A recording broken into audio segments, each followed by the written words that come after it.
Hi. Wanted to show you the Stihl MS250.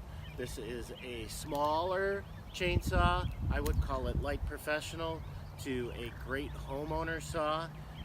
The power unit dry is just over 10 pounds. It is a 3 horsepower saw. It has 45 cc's with a 2.77 cubic inch engine.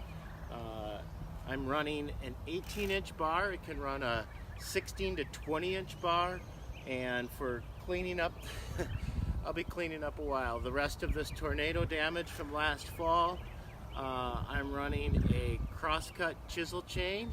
With the square, it's a little bit more aggressive, so I can get in here and limb and move quick.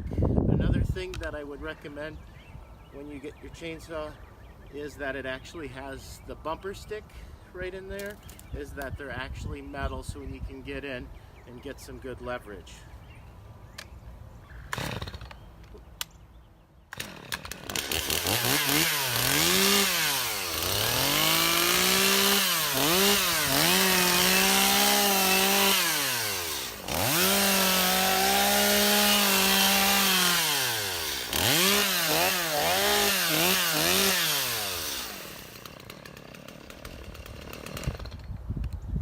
Nice, light, easy to maneuver, and feels really good in the hand. So this is a great homeowner saw, light commercial, the MS250 Stihl.